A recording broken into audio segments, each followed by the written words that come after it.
Estuvimos viendo cómo los fariseos, los escribas, los herodianos, de alguna manera estuvieron acechando a Jesús con una y otra pregunta. De alguna manera buscando la manera de cómo incomodar a Jesús, de cómo buscar la manera de quizás de hacerlo caer en alguna pregunta.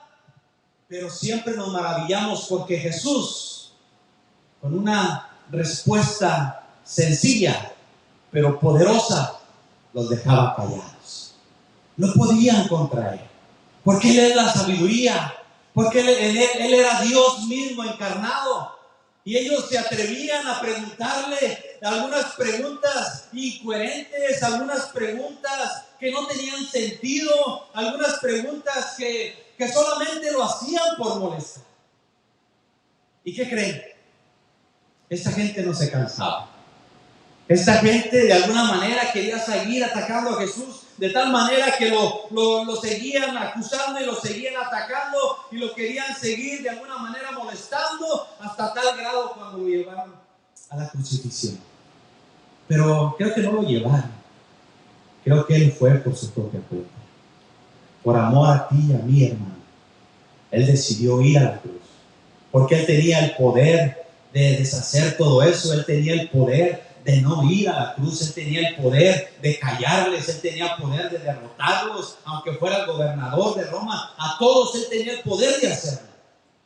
Pero él se quiso, siendo rey, se hizo siervo por amor a cada uno de nosotros. Y por eso le damos honra y gloria a nuestro Dios. Amén. Titulé esta enseñanza Dios de vivos. ¿Cuántos quieren ir al cielo? 3, 4, 5, 6. Como que no les veo muchas ganas. Van a decir, pues bueno, si va a ser como el culto del domingo, pues como que no hay mucho ánimo, ¿no? Aleluya, gloria a Dios. Pero el ánimo no lo da el que está presidiendo, el que está dirigiendo. Bueno, el ánimo sí, a lo mejor te puede animar de alguna manera, pero el gozo lo da Cristo, amén. Y decía nuestro hermano Ricardo, en Cristo hay plenitud de gozo y no hay circunstancia que pueda venir a apagar tu gozo. Y si tú sabes de algo, si eres un cristiano que realmente has creído en Cristo Jesús, y si hay algo que pueda venir a apagar tu gozo, algo que sea más grande de lo que Dios te ha dado, puedes decirlo. Pero yo creo que no hay nada más grande que Dios. No hay nada más grande que Cristo. No hay nada más grande que reconocer que Cristo nos ha hecho sus hijos y que ahora nos ha dado vida eterna. Porque Él vive, nosotros también viviremos, hermano. Él es un Dios de vivos. Y por lo tanto, hermanos, si tú y yo hemos puesto nuestra confianza en Cristo Jesús, debemos de vivir como tal, para después de esta vida pasar a la otra vida, a una verdadera vida en Cristo Jesús por toda la eternidad. ¿Cuántos quieren eso? ¿Cuántos desean eso? ¿Cuántos creen en la venida del Señor? ¿Cuántos creen en la resurrección de Jesucristo? ¿Cuántos creen que tú y yo vamos a ser levantados con Cristo Jesús? ¿Cómo te imaginas tú la vida en el cielo? Decía un hermano, muchos están preocupados por si va a haber comida en el cielo. Y yo decía, yo. Y luego por ahí le gritaba a uno, ¿y va a haber postres? Uno está preocupado por eso. Uno piensa, ¿cómo será allá en el cielo? ¿Cómo va a ser allá en el cielo? Va a ser un culto de horas y horas y horas y horas. Lo que sí te puedo decir, hermano, que va a ser de gozo en gozo y gozo y gozo de estar siempre en la presencia del Señor. Un gozo que no se va a acabar. Eso sí te lo puedo decir. No te imagines un culto aburrido, un culto largo. Como ves, el hermano Carlos se alarga y casi dura 1 hora hablando. Ya llevo como media horita. Pero va a ser corto el mensaje.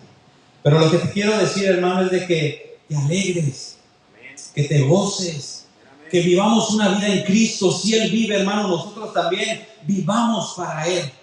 Amén. Vamos a ver el versículo 18 al 27 del capítulo 12 de Marcos. Dice así de esta manera.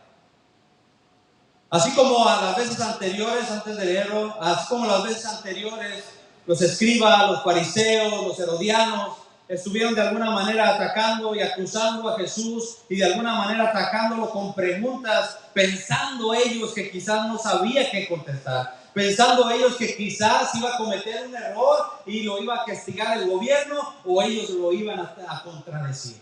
Pero Jesús siempre tuvo la mejor respuesta. Y déjame decirte una cosa, amigo y hermano, Cristo es la respuesta. No es una respuesta, Cristo es la respuesta, hermano. Cristo es la respuesta. Y ahora vienen otras bellezas a quererlo intimidar, a quererlo acusar, a quererlo de alguna manera encontrar en alguna falta o en algo que quizás ellos pensaban que Jesús no conocía. Y vamos a ver esto en este pasaje. Verso 18 al 27 dice de esta manera: entonces vinieron a él los saduceos. Esas son las otras bellezas que vinieron a quererlo de alguna manera provocar. Vinieron a él los saduceos que dicen que no hay resurrección y le preguntaron diciendo: Maestro, Moisés nos escribió que si el hermano de alguno muriere y dejare esposa, pero no dejare hijos, que su hermano se case con ella y levante descendencia a su hermano. Hubo 7 hermanos. El primero tomó esposa y murió sin dejar descendencia. El segundo se casó con ella y murió y tampoco dejó descendencia. Y el tercer, de la misma manera, también murió y no dejó descendencia. Y así los 7, y no dejaron descendencia. Y después de todos, murió también la mujer. En la resurrección, ellos hacen esta pregunta. En la resurrección, pues, cuando resuciten, ¿de cuál de ellos será ella mujer? Ya que los 7 la tuvieron por mujer. Entonces respondiendo Jesús les dijo: ¿no erráis por esto? ¿Por qué ignoráis las escrituras y el poder de Dios? Porque cuando resuciten de los muertos, ni se casarán, ni se darán en casamiento, sino serán como los ángeles que están en los cielos. Pero respecto a que los muertos resucitan, ¿no habéis leído en el libro de Moisés cómo le habló Dios en la zarza diciendo: yo soy el Dios de Abraham, el Dios de Isaac y el Dios de Jacob? Dios no es Dios de muertos, sino Dios de vivos. Así que vosotros mucho erráis. ¿Cuántos vivos hay aquí? Él no es Dios de muertos, Él es Dios de vivos. Vinieron este grupo de personas, vino esta secta religiosa una vez más a querer de alguna manera atacar a Jesús, de alguna manera burlarse de Jesús. Estas personas, hermanos, los saduceos, eran de la más alta categoría en la sociedad del pueblo de Israel. Vamos a decirlo así, como empresarios, como gente apoderada, pero que conocía la palabra de Dios. En un comentario bíblico, este comentarista lo define como deístas. Y la definición de deísmo es una doctrina teológica que afirma la existencia de un Dios personal, creador del universo, y que es primera causa del mundo, pero niega la providencia divina de la religión revelada. En pocas palabras, estos hombres no creían en la resurrección, no creían que había ángeles, no creían en nada espiritual, pero creían que había un Dios. Qué irónico, ¿eh? O sea, en pocas palabras, estos hombres, como predicaba el hermano Diego el miércoles, no tenía sentido su vida. No creían en la resurrección, no creían en nada divino, en nada de eso. ¿Qué sentido tenía la vida de estos hombres? En Hechos 23:8, Lucas dice: porque los saduceos dicen que no hay resurrección. Este mismo grupo de personas que vino una vez más a querer confrontar a Jesús con preguntas, Ellos eran que no creían en la resurrección, ni en ángel, ni en espíritu, pero los fariseos afirman estas cosas. Los fariseos eran otro grupo de personas que de alguna manera, con preguntas o de alguna manera, acusaban a Jesús, siempre lo estaban atacando. Y yo creo que entre ellos mismos no concordaban mucho con Jesús, pero tampoco entre ellos. Porque los fariseos sí creían y ellos no creían. O sea que de alguna manera de vez en cuando había una disputa entre ellos. Pero lo que sí concordaban era de estar atacando a Jesús constantemente. Amén. No creían que Él era el Dios, que Él era Dios. Y este grupo de personas no creía en nada de eso. Creían en Dios, pero no creían en nada sobrenatural. Pero eso sí, a este grupo de personas lo catalogaban como unas personas que supuestamente muy educadas cuando se dirigían a las personas, pero cuando se dirigieron a Jesús lo hicieron con ese sentir o de esa manera, pero no lo hicieron educadamente, sino lo hicieron con la intención de burlarse de Jesús y de lo que le iban a preguntar. En el versículo 19, bueno, ya vimos en el 18 quiénes eran los saduceos. En el versículo 19 ellos hacen esta pregunta y miren cómo le dicen: maestro. ¿Qué educación, verdad? Como con sarcasmo, así como de alguna manera burlándose de Jesús. Le dicen maestro. Y ellos conocían la palabra, conocían la Biblia. Para ellos era muy importante los primeros 5 libros de la Biblia. Ellos recitaron lo que Moisés había dicho. Y le dice: maestro, Moisés nos escribió que si el hermano de alguno muriere y dejase esposa, pero no dejare hijos, que su hermano se case con ella y levante descendencia a su hermano. Y eso está escrito ahí en Deuteronomio 25:5, donde Moisés les dice esto, dice Deuteronomio 25:5, dice: cuando hermanos habitaren juntos y muriere alguno de ellos y no tuviere hijo, la mujer del muerto no se casará fuera con hombre extraño.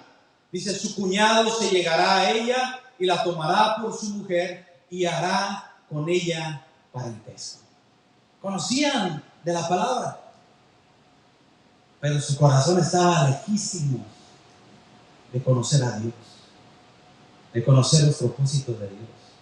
La usaban para eso, para de alguna manera atacar, para de alguna manera burlarse de estos mandamientos que Moisés había dado, y inventando cosas, porque ellos aquí en este pasaje, aquí en Marcos, en esta versión de Reina Valera 1960 lo dice así, dice: hubo 7 hermanos, el primero tomó esposa y murió sin dejar descendencia. En la Nueva Traducción Viviente dice: ahora bien, estos hombres comenzaron ¿cómo será?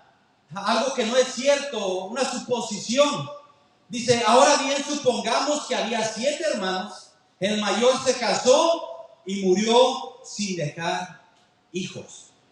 Y ahí comienza la cuestión de ellos, ahí comienza la pregunta de ellos, ahí comienza quizás ellos pensaron el confrontar a Jesús, inventando estas cosas. Y usted se va a dar cuenta por qué más adelante. Dice el versículo 21, voy a leer hasta el 23. Dice: hubo 7 hermanos, el primero tomó esposa y murió sin dejar descendencia. Y el segundo se casó con ella y murió y tampoco dejó descendencia. Y el tercero de la misma manera. Bueno, pues ¿qué pasaría ahí en esa casa? ¿Qué estaría pasando ahí en ese hogar o con esta mujer que marido tras marido tras marido iba muriendo? Era una suposición simplemente de estos hombres. Algo que estaban inventando con tal manera de atacar a Jesús y querer de alguna manera atacarlo aún con la misma palabra de Dios. Porque lo que recitaron ellos era de lo mismo que había dicho Moisés. Y siguen diciendo, dice: y así los 7 y no dejaron descendencia. Y después de todos murió también la mujer. ¿No se les hace mucha coincidencia de que en una familia haya 7 varones solteros y que todos ahora sí como en filita, uno tras otro, se case con la misma mujer. Y lo más coincidente es que todos mueran antes que la mujer. Y que ni uno haya dejado descendencia. O sea, ¿qué pensamientos de estos hombres para querer de alguna manera atacar a Jesús? Con esas cosas. Hubieran sacado algo más, como lo del pagar tributo y todas esas cosas, ¿no? Pero eso, dices, ¿de dónde sacan esto estos hombres? Pero sin embargo, Jesús lo toma importante. Le da importancia a este tema y no quiso solamente ignorarlos. Y Jesús le responde, dice, en la resurrección, pues, cuando resuciten, ¿de cuál de ellos, dicen ellos mismos, perdón, dice, en la resurrección, pues, cuando resuciten, ¿de cuál de ellos será ella mujer? Ya que los 7 la tuvieron por mujer. ¿Qué dicen ustedes? ¿De cuál será mujer?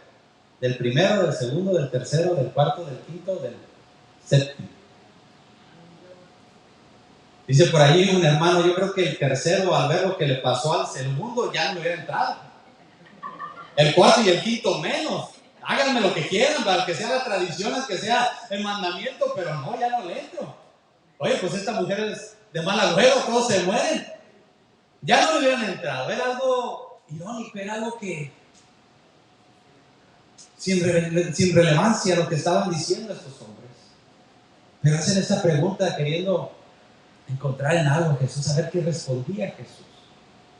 Y les dice, y le dicen ellos, en la resurrección, pues, cuando resuciten, ¿de cuál de ellos será ella mujer?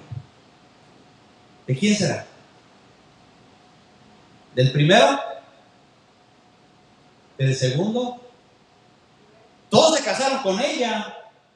Cuando estén allá en el cielo, va a ser un pleitazo bueno. ¿Verdad? ¿Cómo pensaban estos saduceos?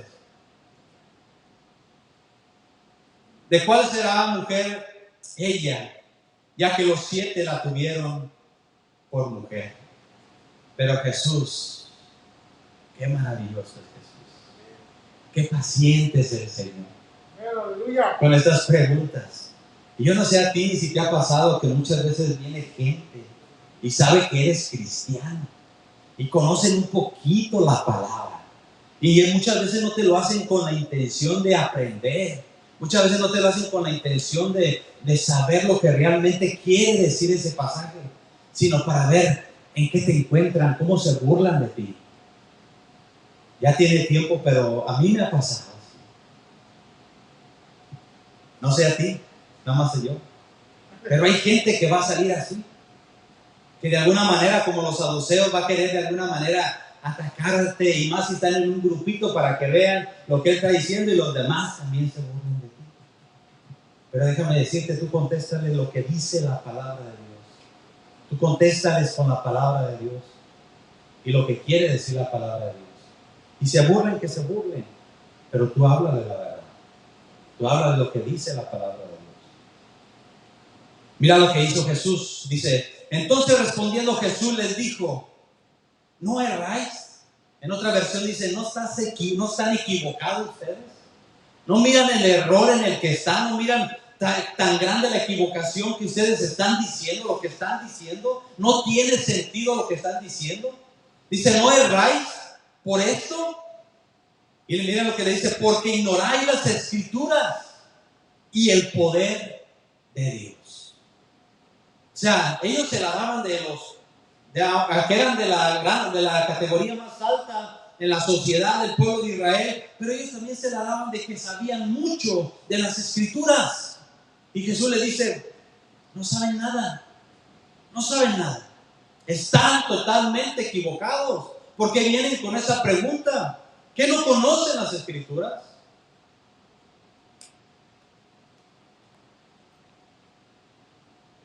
Y el poder de Dios, dice.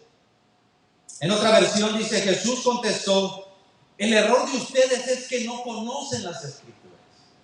Y mira que esto pasa muy frecuentemente, hermanos, cuando leemos la palabra de Dios, así nada más por leerla. y sacamos la palabra de Dios de su contexto y solamente leemos el texto y le ponemos lo que nosotros queremos y la sacamos de su contexto. Así como estos hombres recitaron el Deuteronomio 25:5. Dijeron, Moisés nos dijo esto, pero estaban muy errados, estaban muy equivocados. Por eso es de mucha importancia escudriñar la palabra de Dios, ir a su contexto y mirar realmente lo que nos quiere decir la palabra de Dios. Versículo 25 dice, porque cuando resuciten, Jesús les da la respuesta. Jesús le dice, bueno, que ellos no entienden la palabra, no saben, no conocen la palabra ni el poder de Dios, porque les voy a decir lo que va a suceder, lo que va a pasar. Les voy a quitar esa preocupación de su pregunta absurda que están haciendo. Les voy a conceder todavía, les voy a tener paciencia y les voy a contestar. A veces te vas a encontrar con personas que van a tener que tener paciencia.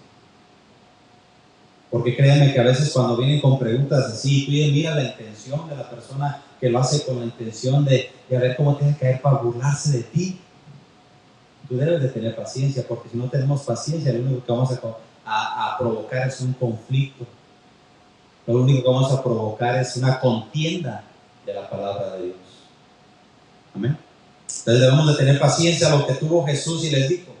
Porque cuando resuciten de los muertos, ni se casarán, ni se darán en casamiento, sino serán como los ángeles que están en los cielos. Si tú estabas preocupado o si de alguna manera estabas animado, de alguna manera tenías ese sentir de que allá ibas a casarte o que se iban a casar o que iba a haber comida o que iba a haber postre no. Dice, porque cuando resuciten de los muertos ni se casarán ni se darán en casamiento. Serán como los ángeles. Allá ya no nos vamos a reproducir. Los que nos vamos a ir con el Señor vamos a hacer eso y ya. Va a ser un número nada más. Ya no va a haber. Lo único, hermanos, el único matrimonio, la única bodas preciosas que va a haber, va a ser las bodas del Cordero, las bodas de Cristo con su iglesia. Esa es la única boda que va a haber en aquel lugar y nos gozaremos y nos alegraremos en las bodas del Cordero con Cristo Jesús, con nuestro amado, con nuestro Dios, con nuestro Padre. Pero casamientos ya no va a haber. Y le preguntaba hace ratito a mi esposa, ¿tú crees que allá en el cielo yo te vaya a reconocer como que, ay, ya era mi esposa ya? ¿Qué dice la palabra? ¿No? Porque ellos le preguntaban eso, ¿de quién va a ser marido? Pues en el cielo ni se casarán ni se darán en casamiento. Y yo le decía a mi esposa, entonces, lo hermoso del matrimonio que podemos vivir como matrimonio es aquí. Porque ya vamos a ser todos como hermanos. Como los ángeles, no ángeles, sino como los ángeles, adorando y glorificando el nombre de nuestro Señor Jesucristo y viviendo de continuo gozo en la presencia del Señor. Amén. Así que lo hermoso que podemos vivir del matrimonio, esta palabra me habló mucho, es aquí. Así que ya no me puse a trabajar mucho en mi mente qué es lo que estoy haciendo en el matrimonio, cómo soy como esposo, cómo soy como padre, ¿verdad? Aquí es donde vamos a vivir esa hermosa experiencia como padres, como matrimonio, como hijos, como personas. Es aquí. Ya cuando estés allá en el cielo, ya tu esposa no va a tener necesidad de ti, ni tu esposo va a tener necesidad de ti. Ni tus hijos van a tener necesidad de ti. Van a estar delante de la presencia del Señor Jesucristo. Ya no va a haber esa necesidad. Cristo lo va a llenar todo en su presencia. Entonces, el mejor tiempo del matrimonio es aquí. En otra versión dice, pues cuando los muertos resuciten, no se casarán ni se entregarán en matrimonio. En este sentido serán como los ángeles del cielo. Primera de Corintios lo asimila así, que en el cielo no entrará corrupción. Amén. En el cielo entraremos con cuerpos incorruptibles. Dice así la palabra de Dios en 1 Corintios 15, 42 al 58. Lo voy a leer todo. Síguelo, escúchalo, medita esta palabra. Dice así también en la resurrección de los muertos se siembra en corrupción, ¿cierto o no? Somos corruptibles, nos terminamos, nos acabamos, de alguna manera vivimos, estamos en pecado. Amén. ¿O cuántos ya no son pecadores? ¿No? ¿Ya no? ¿Yo soy el único? ¿Sí? Yo reconozco que todos los días necesito venir a Cristo y decirle: Señor, perdóname, porque hoy mi pensamiento no fue el mejor para con mi hermano, el mejor para con mi amigo, el mejor para con mi prójimo. Y todos los días le fallo al Señor. Así también en la resurrección de los muertos se siembra en corrupción. Pero mira lo que dice: se resucitará en incorrupción. En algo divino, en algo hermoso, en algo precioso, en algo que ya no va a tener corrupción. Se siembra en deshonra, resucitará en gloria. Se siembra en debilidad, resucitará en poder. Se siembra cuerpo animal, resucitará cuerpo espiritual. Hay cuerpo animal y hay cuerpo espiritual. Entonces allá en el cielo ni se casarán, ni se darán en casamiento. Allá en el cielo no va a entrar corrupción. No va a haber nada de eso. Versículo 45 de 1 Corintios. Así también está escrito: y fue hecho el primer hombre Adán, alma viviente; el postrer Adán, espíritu vivificante. Mas lo espiritual no es primero. ¿Qué es primero? Este cuerpo mortal, lo animal. Sino lo animal, luego lo espiritual. El primer hombre es de la tierra terrenal. El segundo hombre, que es el Señor, es del cielo. Cual el terrenal, tales también los terrenales, y cual el celestial, también los celestiales. Y así como hemos traído la imagen del terrenal, traemos también la imagen del celestial. Pero esto digo, hermanos, que la carne y la sangre no pueden heredar el reino de Dios, ni la corrupción heredará la incorrupción. He aquí os digo un misterio, dice Pablo. No todos dormiremos, pero todos seremos transformados. ¿Tú crees en ese Dios vivo? Tenemos esa preciosa esperanza, hermano. Si mueres o no mueres, no todos dormiremos, dice, pero todos seremos transformados. Gloria a Dios. Porque es necesario que esto corruptible, esto que se termina, esto que no dura para siempre, es necesario que esto corruptible se vista de incorrupción y esto mortal se vista de inmortalidad. Y cuando esto corruptible se haya vestido de incorrupción y esto mortal se haya vestido de inmortalidad, entonces se cumplirá la palabra que está escrita: sobrina es la muerte en victoria. Es allí cuando vamos a entrar a la vida eterna con Cristo Jesús. Ya no va a haber muerte. Y hace esta pregunta Pablo, dice: ¿dónde está, oh muerte, tu aguijón? ¿Dónde, oh sepulcro, tu victoria? En Cristo Jesús resucitó. La muerte no pudo con él. La muerte no pudo tener victoria sobre él. Y si Cristo resucitó, nosotros también resucitaremos. Si no, en vano sería nuestra fe. A veces no nos vemos muy animados en los servicios o en el trabajar o en el servir al Señor. Pero si realmente tomáramos aprecio a esto que Cristo Jesús nos ha dado y la esperanza que tenemos, hermanos, nuestra vida fuera diferente. A veces nos metemos en programas de que nos van a ayudar en algo y tenemos esa esperanza. Ojalá que ya llegue. Ahora que le deben llegar la residencia a mi hijo, ojalá que ya llegue. Pues también, ¿por qué no? Pues que me pueda echar la mano, ¿no? Y ahí tengo esa esperancita y todo. Pero no hay esperanza más grande, hermano, de saber que nuestro Cristo resucitó y que un día vamos a estar con Él por la eternidad. No hay nada más que te pueda motivar a seguir adelante, el saber que un día vas a ver a Cristo Jesús cara a cara.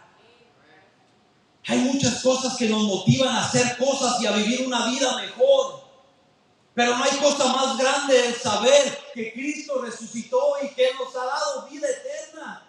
Y que eso es lo que estamos esperando. Y que eso es lo que nos debe de motivar a vivir de continuo en continuo en un servicio y un agradecimiento a Cristo Jesús. Aleluya. Eso. Porque Él es un Dios de vivos, no de muertos, dice la palabra. Sigue diciendo Pablo: ya que el aguijón de la muerte es el pecado y el poder del pecado la ley, mas gracias sean dadas a Dios que nos da la victoria por medio de nuestro Señor Jesucristo. Así que, hermanos míos, amados, estar firmes y constantes creciendo en la obra del Señor siempre. No solamente los domingos, no solamente los miércoles, no solamente los viernes. Siempre estar firmes y constantes. Creciendo en la obra del Señor siempre, sabiendo que vuestro trabajo en el Señor no es en vano. Por muy pequeño el detalle que tú hagas para el Señor, no es en vano. No es en vano. Pero es que me cuesta a veces mucho, no va a ser en vano. Pero es que a veces batallo mucho, no va a ser en vano. El Señor te ha dado ya una recompensa como hijo de Dios que eres. Te ha dado una heredad. Y aún así tiene recompensas preparadas para ti cuando llegues al cielo con Él. Qué precioso es nuestro Dios. Así que, hermanos, nada de corrupción va a entrar al cielo. Entonces estos hombres estaban pensando y le estaban atacando de alguna manera a Jesús con esta pregunta que no tenía sentido, diciéndole que en el cielo cuál de estos hombres ella iba a ser su mujer. Jesús le contesta de la manera más correcta. Le dice: están equivocados, no conocen la palabra, no conocen el poder de Dios. Porque cuando resuciten ni se casarán ni se darán en casamiento. Ya no va a haber nada de eso allá, ¿no? Va a ser una cosa totalmente diferente, pero lamentablemente asimilamos muchas veces de todo lo que vivimos aquí, asimilamos que muchas de las cosas de aquí a lo mejor las vamos a vivir allá. Y eso no va a ser así. Y nos preocupa, les decía a un hermano, dice, algunos están preocupados por si va a haber comida allá en el cielo. Ya no me voy a poder tomar un cafecito. Y con un pan. Están preocupados por eso algunos. Pero ya no va a ser así. Ya no va a ser así. Va a ser mucho, muy diferente.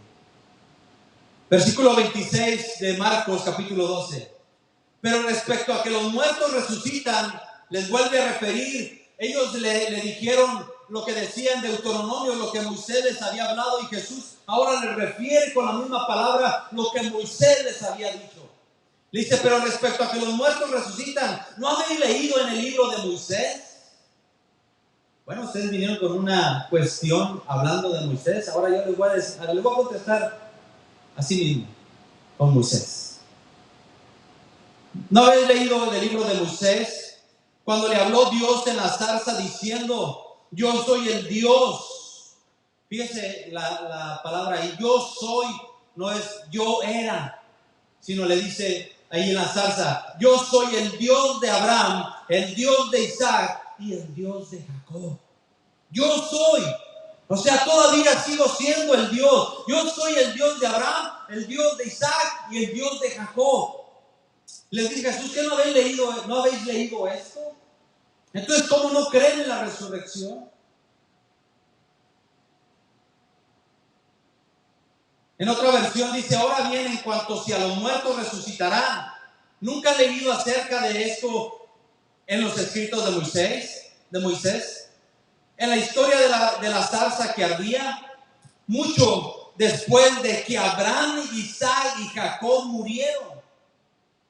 Después de mucho tiempo de que ellos ya habían muerto, el ángel de Jehová se le aparece en una zarza ardiendo y le dice a Moisés: Yo soy el Dios de Abraham.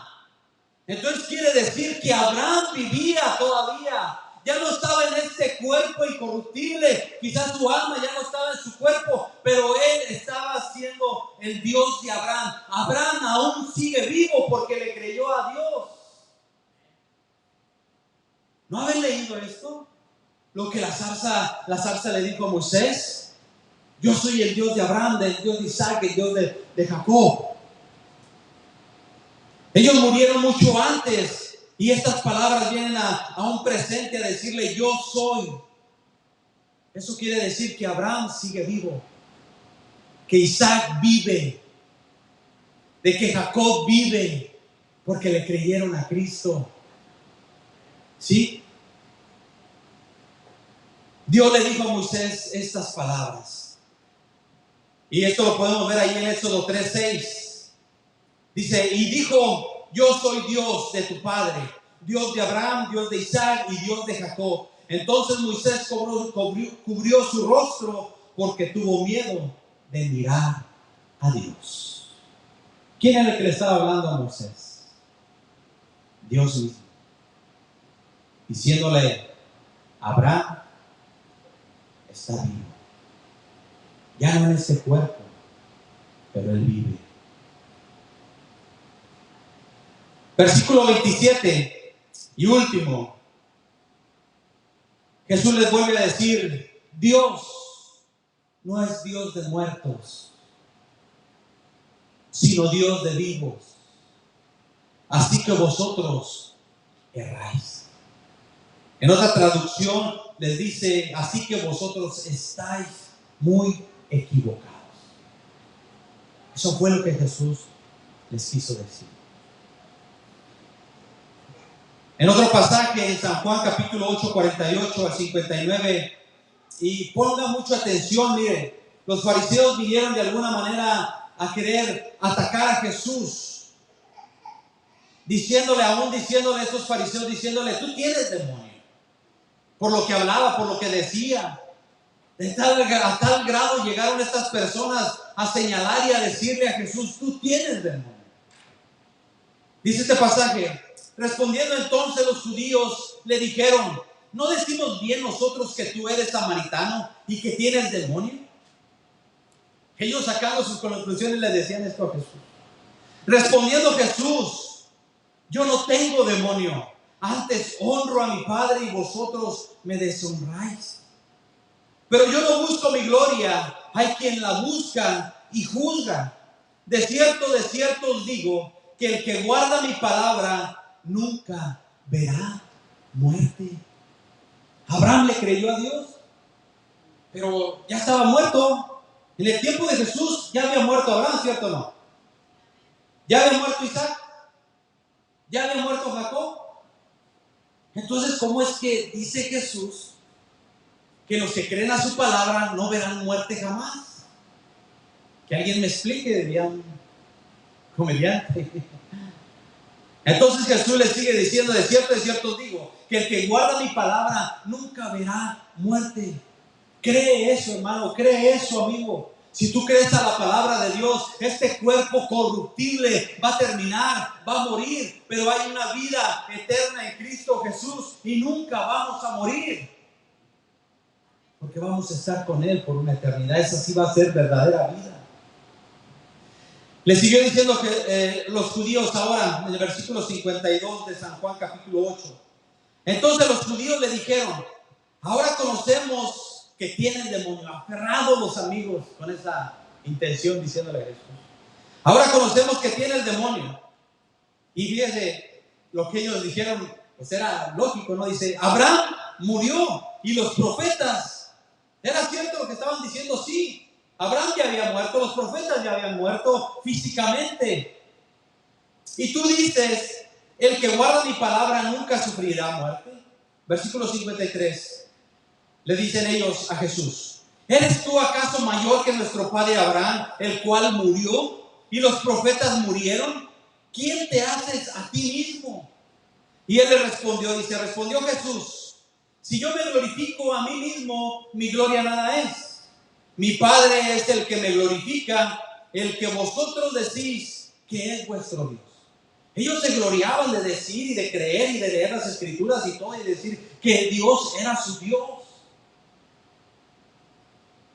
Versículo 55. Pero vosotros no le conocéis. Y así hay mucha gente, hermanos, que conoce la palabra, que trata o que asimila o que de alguna manera muestra conocer a Dios, pero realmente no conoce a Dios. Hay muchas organizaciones, muchas congregaciones que se dicen predicar a Dios, pero no conocen a Dios, engañando a la gente. ¿Sí? Y esto es lo que hacían los fariseos.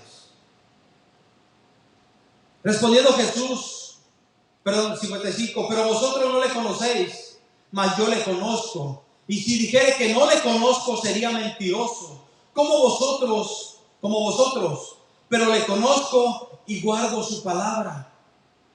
Y luego Jesús les sigue diciendo, Abraham nuestro padre se gozó de que había de ver mi día. Recuerden que este pasaje Jesús les estaba hablando cara a cara a los fariseos. Jesús estaba refiriendo a lo que ya el ministerio que Jesús estaba llevando a cabo en la tierra. Y les dice, Abraham se alegró por este día. ¿Cómo? Abraham ya sabía que iba a pasar esto. Abraham le creyó a Dios. Abraham puso toda su fe completamente en Dios. Dice, Jesús les dijo, de cierto digo, antes que Abraham fuese, yo soy. Esto me imagino yo que le caló a los fariseos hasta el hueso. Entonces se tomaron piedras para arrojárselas, pero Jesús se escondió y salió del templo y atravesando por el medio de ellos se fue. Entonces Jesús, que en este pasaje les da una respuesta, Dios no es Dios de muertos, sino Dios de vivos. No nos equivoquemos, hermano. Después de esta vida hay una vida eterna, ya sea para salvación o para otras, para condenación eterna, como dice Daniel. Pero de ahí que hay una vida, hay otra vida. De que Cristo resucitó y que se levantó al tercer día, eso es real, eso es cierto. De que Dios es antes que Abraham. De que Abraham ahora vive, quizás no en su cuerpo terrenal, pero ahora sigue viviendo y está esperando la venida de Cristo, la resurrección. Y los que mueran en Cristo, dice, resucitarán primero. Y los que hayamos quedado, seremos transformados. La palabra de Dios. Así que si tú tienes esa esperanza, hermano, créele a Cristo, entrega tu vida a Cristo, vive como que le sirves a un Dios vivo. Debemos de vivir así. Debemos de servir a Dios creyendo que Él resucitó. Que no haya otra cosa, otra esperanza más grande en nuestra vida que nos motive a servirle al Señor con todo nuestro corazón. ¿Qué puede ser más grande? Tu dinero, tu empresa, tu carro, tu casa. ¿Qué puede ser más grande que te motive a vivir una vida? Una verdadera vida. Vivir la verdadera vida no es tener lujo, riquezas o todo lo que pueda suplir aquí en este tiempo terrenal. El tener una verdadera vida es conocer a Cristo y tener esa esperanza en tu vida y tener esa salvación tan grande, sabiendo que el día que venga, a la hora que venga, sea en el día, sea en la noche, yo estoy listo, preparado para irme con el Señor. Eso debe de ser. ¿O acaso sabes tú si el día de mañana te pertenece? Siempre hacemos planes, mañana voy a ir a trabajar, entro a las 8, salgo a las 11 al lonche, salgo a las 4:30. Pero realmente sé que voy a llegar a mañana.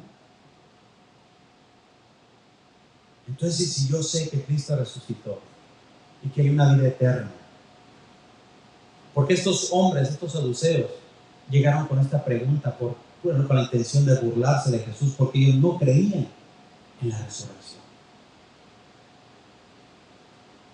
Entonces no vaya a ser, hermanos, que con nuestra manera de vivir, con nuestra actitud, de alguna manera no estamos creyendo que Cristo vive, que Dios es un Dios de vivos. Estos hombres no tenían sentido su vida. Ellos pensaban que muriendo todo se terminaría, todo se apagaría y se acabó ya. Y en nuestro tiempo real hay miles y miles de personas que piensan así. El día que yo me muera, pues ya se acabó todo. Hay otros que creen que hay un purgatorio, bueno, todos esos creen un poquito más porque creen que van a tener otra vida. Pero ni lo uno ni lo otro es verdad. Porque sí es verdad que hay una vida eterna. Para vida eterna o condenación eterna. Pero después de esta vida hay una eternidad. Vivamos porque Él es un Dios vivo. Vivamos como vivos para Cristo Jesús. Amén. Ponte de pie, hermano. Vamos a darle gracias a Dios por esta palabra. Y te invito a que no te pierdas el siguiente mensaje. No sé a cuál de mis hermanos les toca, pero está precioso. Y es una secuencia de este mensaje. Amén. Vamos a orar, hermanos. Vamos a darle gracias a Dios por esta palabra.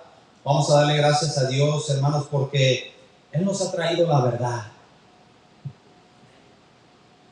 Y si nosotros creemos que Él es Dios, Él mismo les dijo a los fariseos: yo soy antes que Abraham.